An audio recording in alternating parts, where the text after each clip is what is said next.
What's going on, everybody? Welcome back to the shop. Today we are working on a Chevy Cobalt 2.2 liter 2006. Customer is apparently out of town, down here visiting or something. I'm not exactly sure what's going on with it. Had it hauled in on a trailer. Said the car is making kind of a knocking noise. I drove it in already. I already know what's wrong with it, but I figured I'd bring you guys along, let you check this one out. Pretty interesting. So we're gonna go ahead and get it fired up here and show you guys what's happening. Alright guys, we're gonna go ahead and get this fired up and see if you guys can hear what's going on in this little baby.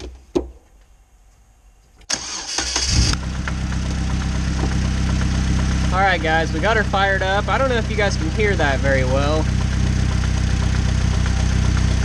You guys hear that ticking noise in there? Let's get it up in the air and see if you guys can hear it from down underneath. Can you hear that? Sounds to me like it's coming from around the oil pan area.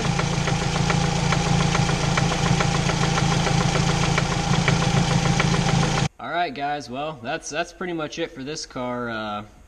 For those of you that don't know what's going on by now, it sure does sound like a typical rod bearing knock. Unfortunately for this guy, there's really not much you can do other than cost-effective wise put a reman or a used engine in these cars. It's not worth taking the crank out, taking the piston out, having them machined, putting it back together.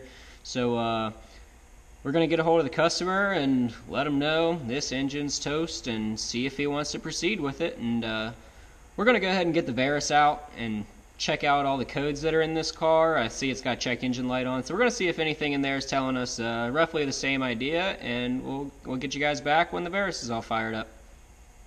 Alright guys, we got the Verus Pro fired up. Let's go ahead and scan these codes, see what we got.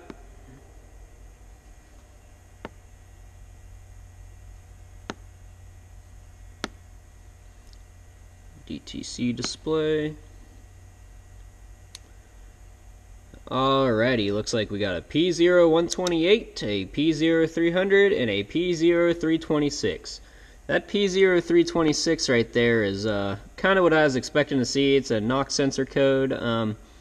Should have a knock sensor code when we're banging a bearing around in there. So I was pretty expecting to see that. P0300, random cylinder misfire. Yeah, I guess that could happen with this. Maybe we'll take a look into that. Engine coolant temp, probably a bad sensor, but that knock sensor code right there, that's what I was expecting to see when I got in here. Let's have a look at the oil and see what that looks like.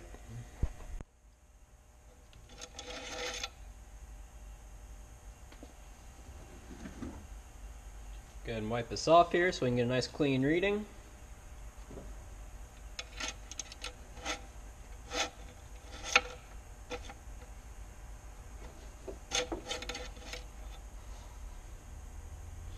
Alrighty, our oil is looking about half full. Let's go ahead and let's get a paper towel here and see what this actually looks like.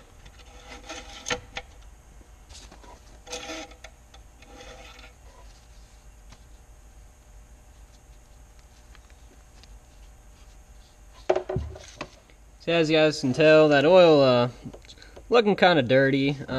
Generally, when we see rod bearing failures, it's normally because people neglect their engines. Oil changes, dirty oil is a big contributor because there's these little tiny holes, which I'll show you guys later after we get the oil pan off, called oil galleys, and what they do is they provide a thin layer of film between your bearing and your rod.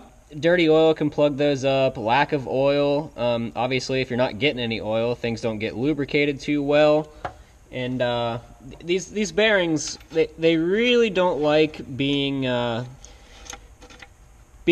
under lubricated or being hot. So normally when these fail, it's because they are either under lubricated or hot.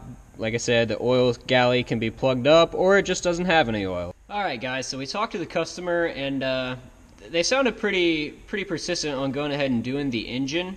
But before they decided to do that, I guess he's going to get a loan. So what's going to happen is he wants us to look over the car and figure out everything else the car needs and give him a total estimate on anything that we find that it still needs safety-wise. So we're going to go ahead get that estimate for him and send it to him and get an engine coming, I guess. As for today, not going to be yanking an engine, but here pretty soon, I guess we'll have a part 2 video of pulling it apart and seeing what all we can get into. So get ready for part 2 where we go ahead and yank the engine out of this Cobalt here. We'll find that rod bearing and show it to you guys so you know what we're dealing with here. And if you enjoyed the video, drop a comment. Any way I can make the video better. If you liked it, leave a like, and obviously subscribe down below if you want to see more content. Have a nice day, guys.